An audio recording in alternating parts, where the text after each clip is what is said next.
Well, I'm excited you guys are here this morning. Look, just to let you guys know, and we got a lot of guests this morning, starting next Sunday, we've got a new series we're starting called Past, Present, and Future.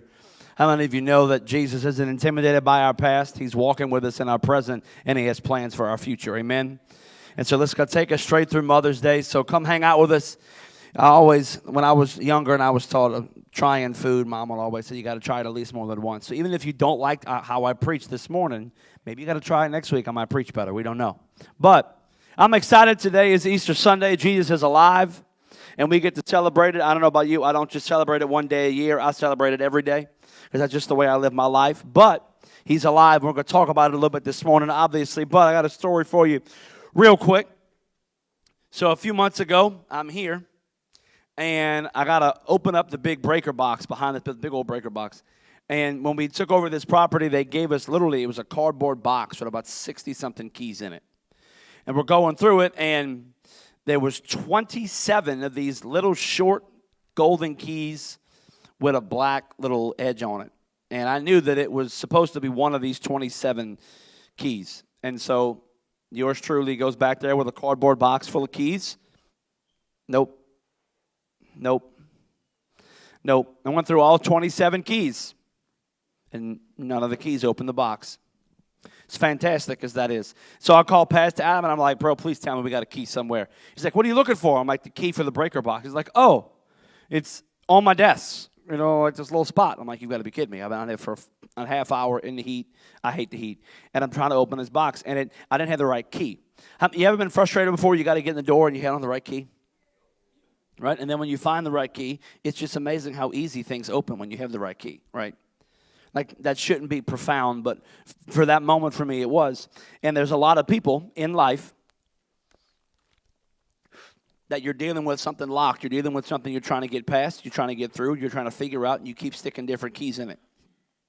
Maybe this relationship will fix my problem. Maybe this drink will fix my problem. Maybe this new job will fix my problem. You keep putting these keys in, none of them working. I'm here to tell you this morning, there is one key that opens every lock, and his name is Jesus.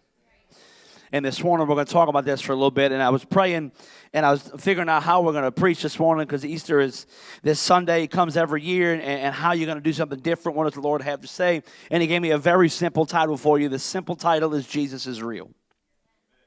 He's real. Would you pray with me this morning? Father, I thank you this morning for your word and your presence.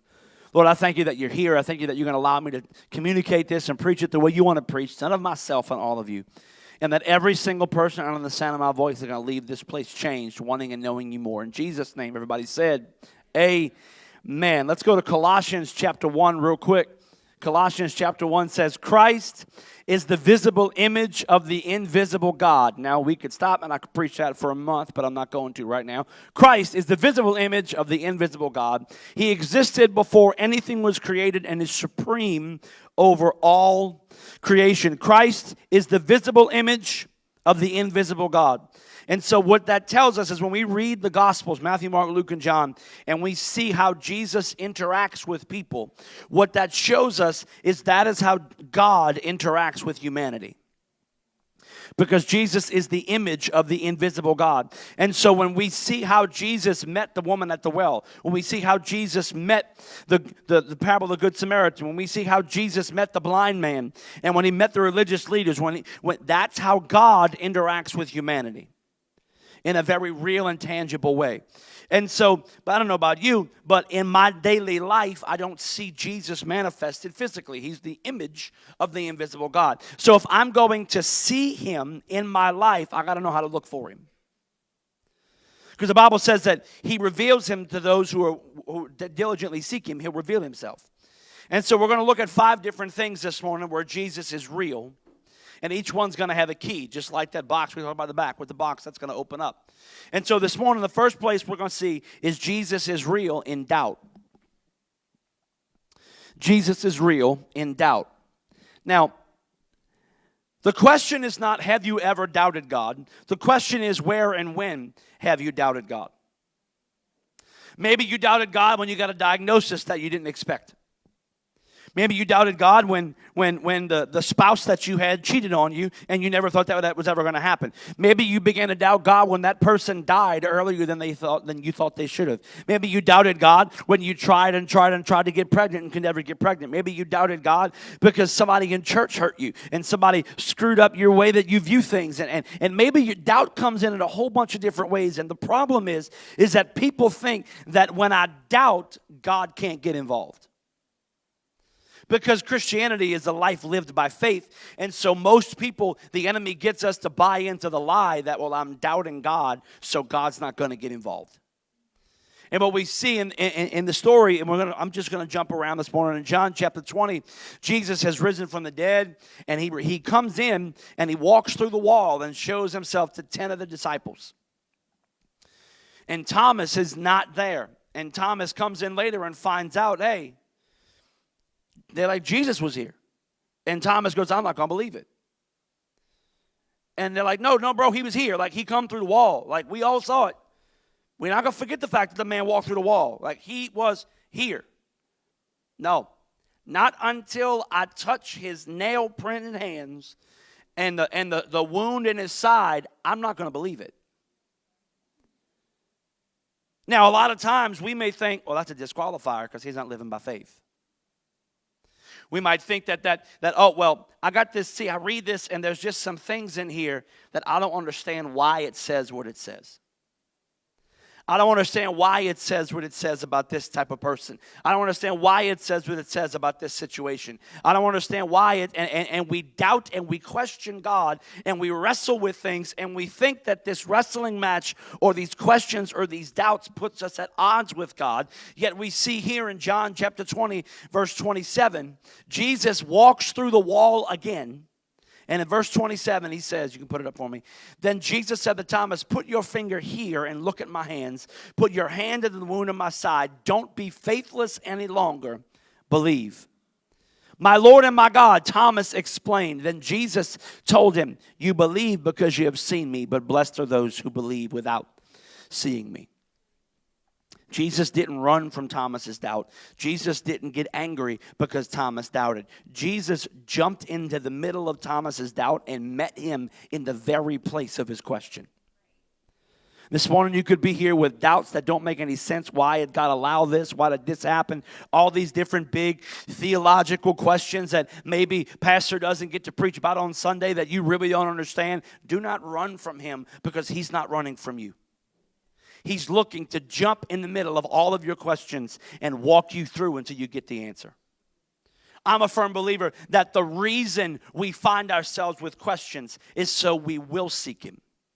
Because when we seek him, we'll find him. When we search for him with our whole heart. So the first place we see he's real is in doubt. The second place Jesus is real is he's real in failure. Now, I hope I'm not the only honest person in the room when I say that I have failed. Like, I'm not talking about a geometry test. I mean, I failed those a lot. Geometry was like my kryptonite in school. If you good at geometry, you anointed or something because I never had that ability. But he's real in failure. And if I were to ask you to name me the 12 disciples, the first person you're going to name is Peter. Peter is the most well-known disciple, and you guys know the story. Peter's in the Garden of Gethsemane with Jesus, and the guards come to take him. And Peter pulls out a sword and goes to he cuts off a Roman soldier's ear. Peter is ready to go to war with the Roman Empire to protect Jesus. That's about as loyal as it gets. I'm going to fight all of Rome to keep Jesus safe. Yet a few hours later, he's outside of the temple court when they're talking about what they're going to do with Jesus, and he's around a fire, and he denies Jesus 3 times. What happened in a span of hours? Where Peter was ready to fight with a sword to now he can't even be honest with a little girl that he knows Jesus. He failed. And knowing who Peter is and knowing who Jesus is, you can make an argument that this may be one of the greatest failures of all time. And Jesus ends up being crucified. Can you imagine the weight that Peter lived with for these few days? the pressure of failure that Peter walked in because he denied Jesus. The failure that must have overtaken him. Maybe you're here this morning and you've screwed up. I have. So it's not a matter of if we have, it's how bad is it and what have we done with it so far. But man, failure can weigh you down.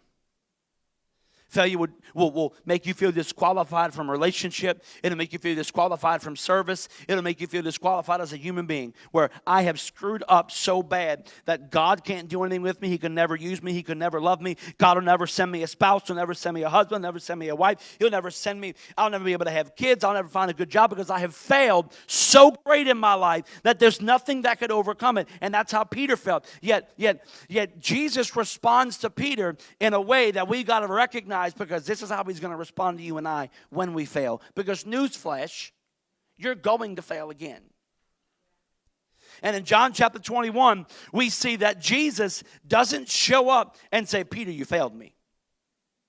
He doesn't say, Peter, you dropped the ball, you let me down. I needed you and you didn't show up. No, Jesus shows up on a beach and cooks Peter breakfast. He's like, oh, you failed? Come have breakfast. I'm going to cook for you. Come have breakfast with me. And instead of jumping on the fact that Peter failed, Jesus turns around and gives Peter purpose again.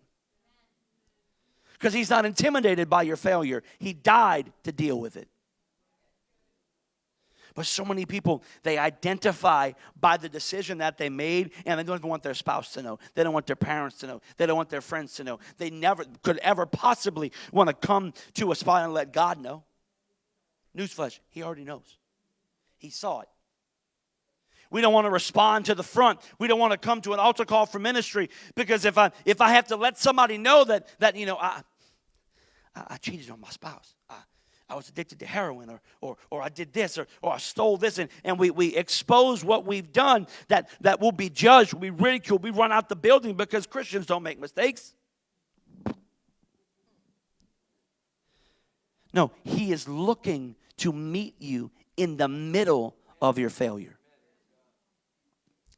That's when Jesus wants to see you. That's when he wants to find you, because he knows he's the only one that can fix it. He's real in failure. Third, we see is Jesus is real in pain. He's real in pain. Now, all of us have experienced pain to some degree. Others have experienced greater measures of it based upon personality and circumstance. But the bottom line is Jesus is real in pain. And we see the story in John chapter 20. I'm not going to read it just for the sake of time. But Jesus is crucified and he's buried in the tomb of Joseph of Arimathea. And one of his followers, Mary, shows up on the third morning because she has some ritualistic things that she has to do to honor Jesus, to take care of his body. And she wants to come and she wants to just to serve him one more time. You see, why is this so important? Because in Luke chapter 8, we find out that Mary was possessed by 7 demons.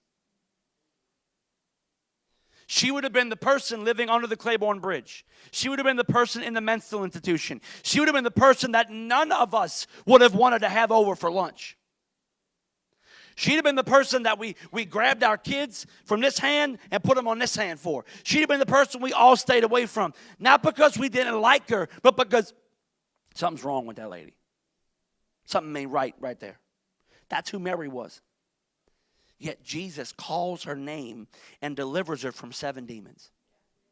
And she begins to follow Jesus. And she lives with Jesus for 3 years. Not lives with him in that way, but follows him and journeys with him and goes on all the tour with him. And when you study about Mary, there is no historical record that she ever gets married. And there's no historical record that she ever has any children. There's no mention of any family at all. This woman was bound by 7 demons and lived her entire life for one purpose. And that was to serve and worship and honor Jesus. And now he's dead. The whole purpose of this woman's life is now buried in a tomb. Everything she finally has purpose. She's finally found something worth living for. And now it's dead and it's gone and it's over. And she finds herself going to the tomb because this is the only way I can love him again. This is the only way I could serve him. It's the only way I could show my appreciation, because Jesus saw me when nobody else saw me. Jesus called my name when nobody else wanted to. Jesus found me when I was a lunatic, and he's the one that gave me purpose and life and a family and people to walk with. And if anybody's going to take care of Jesus' grave, it's going to be me. And Mary shows up on Easter Sunday morning, and he's gone. He's gone. And her first reaction is somebody stole his body. And so she just erupts into an emotional panic, because I can't even love the guy anymore. I can't even serve him. I can't even take care of his body. He was never supposed to die. He's supposed to be the king, and now he dies, and I'm just trying to take care of him, and she can't. And she's sitting there in this total devastation, and she's weeping in the garden, and a man comes up to her, of whom she thinks is a gardener, and she says, why are you weeping? And she says, because my Lord was buried here, and they've taken his body. Can you please tell me where they've brought him? Can you please tell me where they've put him so I can go take care of him? And he says, Mary. The same way he called her when she was possessed is the same way he calls her in pain. Because it doesn't matter to Jesus where you are. His love for you is the same. And he says, Mary. And she turns around and she screams, Lord, because she knows it's him. Sometimes the most evident you will ever experience Jesus is in the moment of your deepest pain. I'm talking pain that the strongest drink can't touch. I'm talking pain that the strongest drug can't touch. I'm talking pain that the best one-night stand can't touch. I'm talking pain that the most money can't spend away. I'm talking pain so deep that you regret waking up in the morning, but you're scared to go to sleep. That's the pain I'm talking about. Yet Jesus shows up right in the middle of it and calls her name. Maybe there's pain in your life, not because somebody tragically died or maybe there's pain in your life because things just don't look like they're supposed to. This is not how I thought this was going to be. This is not how I thought life was going to look. I did not expect, when I was younger, to have to bury my dad at 66 years old. That was not part of the plan. That was not, I would have never written that, scripted that, thought that you got to be kidding me. That my youngest son's not even going to remember him. That's not how it's supposed to be, and that can hurt. And see, your pain might manifest as anger, your pain might manifest as depression, your pain might manifest in all kinds of different ways, but at the end of the day, when you strip it all down, people are hurting day in and day out. And I'm here to tell you this morning that there is no one who will get more involved in the middle of your pain and actually change it like Jesus. The fourth thing we see is that Jesus is real in distance. In distance. Now, this is an interesting story from the book of Luke. So there's these two men. You may know them as the two disciples on the road to Emmaus, if you're Bible people. These two men, and I learned something this week that I never knew. These two men are in the room with the other disciples when Mary comes and tells them Jesus is alive. I didn't know that. She's in the room. These two guys are in the room.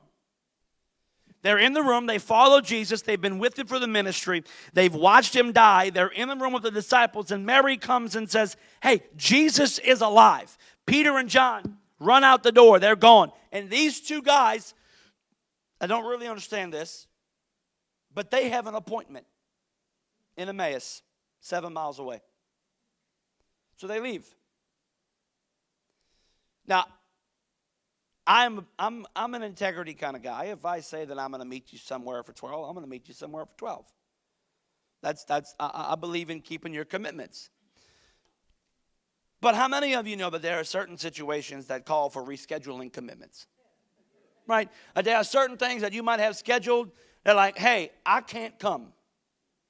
Right? I never had cell phones or nothing, but I have a feeling that if these two guys would have been like, hey, person I have to go see in Emmaus, Jesus is alive, and I just found out. I'm going to go check this out first, okay? I'll be late. But no, they leave. It's a side note. Carefully listen to me. Sometimes God is moving, and you're going to have to reschedule what you have planned. Sometimes God is doing something, and you're going to have to say, oh, wait, I know I got a vacation. I got to pause that. God's moving. I know I got this appointment. I got to pause that. God's moving. That's free. You take that, chew on it later. These two guys, they start walking on the road to Emmaus. Now think about this, y'all. You got to read it. I'm saving this time. Walking, and it says that Jesus appeared. Okay, what does the word appear mean to you? Appear doesn't mean casually stroll alongside of.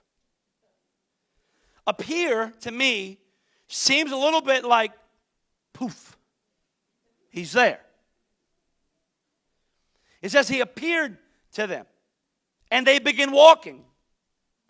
And my favorite part is they ask him, hey, do you know what's been going on in Jerusalem the past couple days? Y'all, these were people who were in the room with the disciples. These are not strangers. These are not random Jewish men from the countryside. These are people who walked with Jesus. They heard him teach. They heard him preach. They watched him do miracles. They are walking on the road. He's just been dead 3 days. He's alive. There's all kind of pandemonium going on because if you read the Bible, when the tomb opened, it said that 500 other tombs opened and other people were walking around. So that's a bit of a thing, okay? Like people are talking about, there's Grandpa. That's weird. This is what's happening. And yet they're so busy doing what they had planned that they don't even notice that it's Jesus himself walking with them. Do you want to know what's the greatest cause of distance in the life of a Christian? Success. The greatest single cause of distance in the life of a Christian is success. Because you see, most of the time, we come to Jesus when we're down. Most of the time. We come to Jesus when we're broken. We come to Jesus when our marriage is falling apart. We come to Jesus when our kids are addicted. We come to Jesus when we're addicted. We come to Jesus for all these different reasons. And then we come out of it. He pulls us out of the miry clay. He sets our feet upon the rock. He gives us favor. He gives us a family. He gives us hope. He gives us peace. We get our head right. We get our lives right. We get some order back in everything. And then all of a sudden, we don't need him anymore as once we did. And so things are good and we grow distant. These men are walking on the road, and Jesus appears, and they don't even recognize it's him. To the point that they ask him to join them for dinner, and they still don't see it. Now, I'm bad with names. It's like the worst problem to have as a pastor. Like, I'm just bad. I'm great with faces, but I'm bad with names. I just can't fathom me walking all day with Tim after spending a year with Tim, and we walk all day together, and then Tim appears, and then we talk more, and then I invite Tim for dinner and still don't realize it's Tim. Like, yo, this may not blow your mind. This blows my mind. The distance that gets in people's lives. You could sit in church every Sunday and still have distance. You could go to church every week. You can be in life group. You could still have distance because it's not about what you do on Sunday. It's what's happening in here every single day of your life. Jesus didn't die on the cross to fill a room. He died on the cross to fill heaven. He died on the cross to fill hearts. And it says here in Luke, chapter 24, verse 30. And as they sat down to eat, he took the bread and blessed it, and then he broke it, and then he gave it to him. And suddenly, their eyes were opened. Isn't it amazing that when Jesus started breaking the bread again, like he did a few days earlier, he gave them the Last Supper. He gave them communion. Once he broke the bread, they're like, oh, hold on. It's him.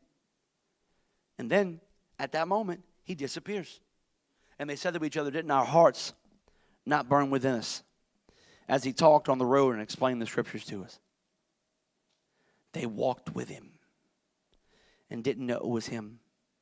I'm here to tell you this morning, you may be living life, you may be doing your thing, you may be a believer, but you may be just struggling. You may be not as involved as you once were, doing as much as you once did, and whatever you want, however you want to word it, maybe doing all those things. And I'm here to tell you this morning, he's closer than you think he is. He's more real than you think he is. Revelation chapter 3 says, behold, I stand at the door and knock. He's knocking every day because he wants us to let him in. That's it. And the last thing we see this morning is that Jesus is real. He's real. In Romans chapter 5, it says, when we were utterly helpless, Christ came at just the right time and died for sinners. I want to look at those words right there. We were utterly helpless. That is something that as Americans we do not know how to comprehend. Because I don't know about you, but I've been here for a while this morning and I am hungry. I'm ready to eat. This is Louisiana. The food is good. So I'm ready to eat. My wife is cooking roast. I am ready to eat. But if I wasn't blessed with a wife who can cook roast, and we needed to go eat, and I had no other option, I could walk out this door, and I can go to McDonald's and get McDonald's. I can go to Taco Bell and need prayer after. I mean, you might be, I can't do Taco Bell. Taco Bell don't work for me. Or I can go to Walmart and get whatever I wanted. Or Dollar General. The options are limitless. I can go to Wow, I can go to Umi, I can go to Crave. They're open on Sundays. I go all kind of places. I'm not utterly helpless. We don't know what it means to be utterly helpless. And what this has done is it has actually robbed us of our ability to truly understand the gospel. Because while we were utterly helpless, what you've got to understand is it doesn't matter how good of a life you've lived, how honest of a life you've lived, how faithful of a life you've lived. We were all utterly helpless when it comes to sin. Pastor Chris, how do you know that? Thank you for asking. Did you have to teach your baby to disobey? I didn't. They were proficient at it all on their own. I had to teach my children to be good. My mama had to teach me to be good. That was an easier task than some of the other brothers. One of whom I will leave unnamed, but might be on the front row, but it's all right. But the bottom line is all of us had to be taught how to do what was right because it was natural for us to do what was wrong. And the reason it's natural for us to do what was wrong is because we're born in sin. And because I'm born in sin, I'm utterly helpless. And it's at that moment Christ came. And at just the right time died for sinners. Now, this is a great verse. Now, most people would not be willing to die for an upright person. Though somebody might perhaps maybe consider being willing to die for a person who is especially good. But God showed his great love for us by sending Christ to die for us while we were still sinners. When you were at the absolute lowest place of your life, when you were in the midst of the sin that you're ashamed of, that failure that you want nobody to know about, when you were right in the middle of the act and showing no remorse and no regret and loving every second of it, Jesus died for you in that moment.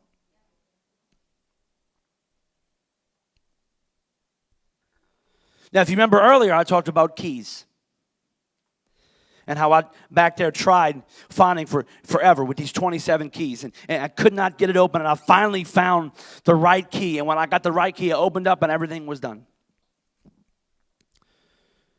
All of these things have keys this morning. The first thing we see, or if you remember, is that Jesus is real in doubt. Well, the key to doubt is you have to acknowledge the fact that you have it.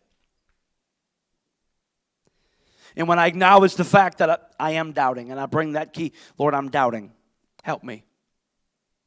The second one we see is that he's real in failure. I got to recognize the fact that I failed. I have screwed up. Lord, I messed up. Third, he's real in pain. The key to that is most of the time we don't have a problem admitting we're in pain. The problem is we don't want to let anybody in. But the key to that is trusting Jesus with the pain. It's trusting him with the fact that you're hurting. It's trusting him with the fact that you're broken. It's trusting him with the fact that you've been betrayed. And the key to distance is recognizing there is some. Is recognizing that there's distance. But the key to really experiencing Jesus as real in your life is by saying, I need him. It's that simple. It's that simple. It's like if you were overboard on a cruise ship or a boat, drowning. There's nothing you can do to make that life preserver fly off the boat. There's nothing you can do to scale. You're not Spider-Man. You can't scale yourself up the side of that ship. The only thing you can do is lift your hand up and cry out for help. That's it. And I'm here to tell you that no matter how distant you feel, Jesus is right there. He will throw that ring and you grab a hold of it, and that's all I got to do is grab a hold of it. And he does the rest. But you may be here this morning and you may be dealing with doubt.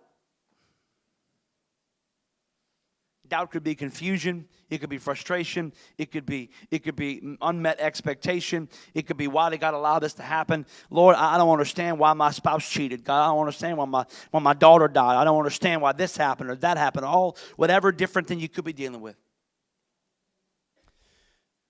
You're dealing with doubt this morning. Maybe you're here and you're dealing with failure where you have just messed up and you're ashamed of it. You don't want anybody to know about it. There's pain involved.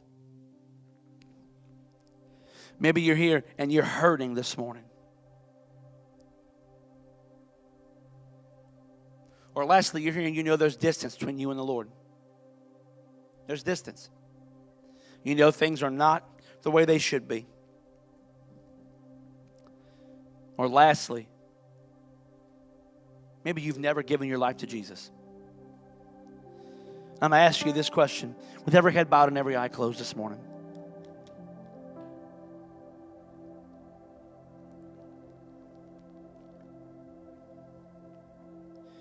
With every head bowed and every eye closed.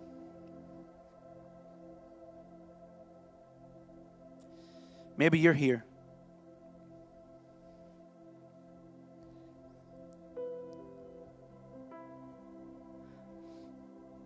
And you don't have an answer for this question. Where would you go today if you died? The Bible says it's appointed unto man a time to die and then the judgment. The bottom line is none of us know what tomorrow holds. None of us know what today holds. But that's the reality. is none of us know.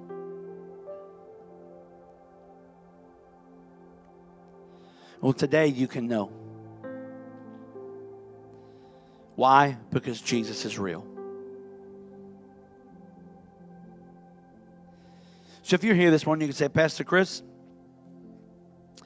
one of those 5 points you mentioned, he's real in doubt, real in failure, real in pain, in distance, or the fact that he's just real. And you can say, Pastor Chris, I need Jesus in my life this morning. If that's you, with every eye closed in this place, if you could say, I need Jesus because I don't know where I'm spending eternity. I know that I'm not 100% positive. If you could say, Pastor Chris, I need Jesus in my life this morning, just slip your hand up, put it right back down. I see hands.